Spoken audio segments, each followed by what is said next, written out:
There are two classes of man who realize the self. Some are inclined to understand Krishna by empirical philosophical speculation, and others are inclined to know him by devotional work. The Lord explained two kinds of procedures, namely Sankhya Yoga and Karma Yoga or Buddhi Yoga.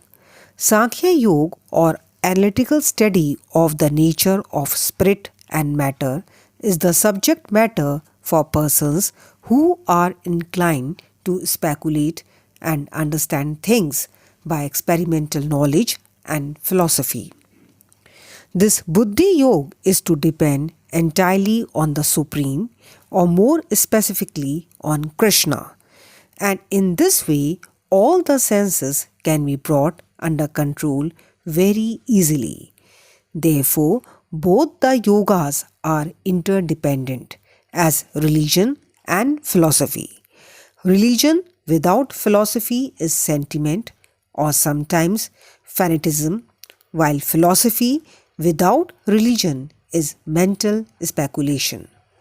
The ultimate goal is Krishna because the philosophers who are also sincerely searching after the absolute truth come in the end to Krishna consciousness. This is also stated in the Bhagavad Gita. The whole process is to understand the real position of the self in relation to the super self. The indirect process is philosophical speculation by which gradually one may come to the point of Krishna consciousness, and the other process is directly connecting with everything in Krishna consciousness.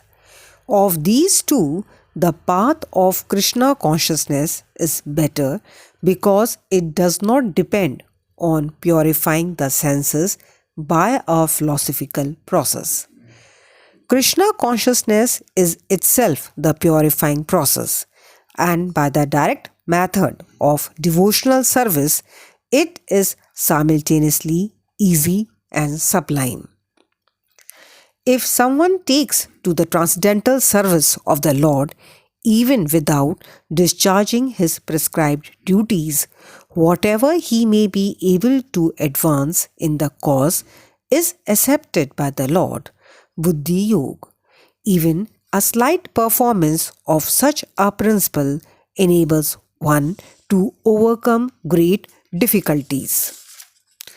All men are forced to act helplessly according to the impulses born of the modes of material nature. Therefore, no one can refrain from doing something, not even for a moment. Without the presence of the spirit soul, the material body cannot move.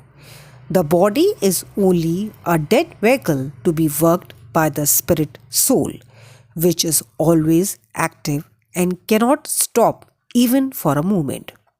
As such, the spirit soul has to be engaged in the good work of Krishna consciousness. Otherwise, it will be engaged in occupations dictated by illusory energy. In contact with material energy, the spirit soul acquires material moods, and to purify the soul from such affinities, it is necessary to engage in the prescribed duties enjoined in the Shastras. But if the soul is engaged in his natural function of Krishna consciousness, whatever he is able to do is good for him. The Srimad Bhagavatam affirms, if someone takes to Krishna consciousness, even though he may not follow the prescribed duties in the Shastras, nor execute the devotional service properly, and even though he may fall down from the standard, there is no loss or evil for him.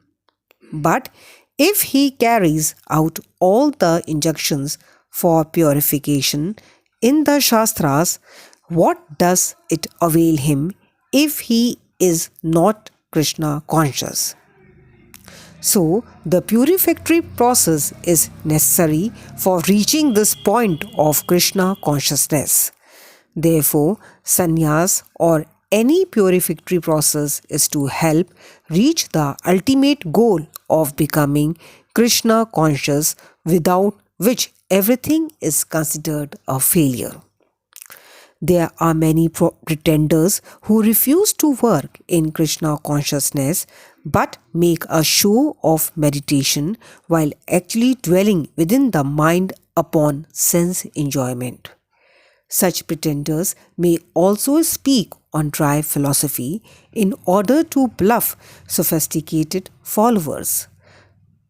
But according to this verse, one who restrains the senses and organs of action, but whose mind dwells on sense objects, certainly deludes himself and is called a pretender. These are the greatest cheaters. For sense enjoyment, one can act in any capacity of the social order. But if one follows the rules and regulations of his particular status, he can make gradual progress in purifying his existence. He who makes a show of being a yogi while actually searching for the objects of sense gratification must be called the greatest cheater, even though he sometimes speaks of philosophy. His knowledge has no value because the effects of such a sinful man's knowledge are taken away by the illusory energy of the Lord. Such a pretender's mind is always impure, and therefore his show of yogic meditation has no value whatsoever. On the other hand, he who controls the senses by the mind and engages his active organs in works or devotion without attachment is by far superior. Goal of self-interest is to reach Vishnu. The whole institution of Varna and ashram is designed to help us reach this goal of life. A householder can also reach this destination by regulated service in Krishna consciousness. For self-realization, one can live a controlled life as prescribed in the Shastras and continue carrying out his business without attachment, and in that way make progress. Hare Krishna. Please like, subscribe and share.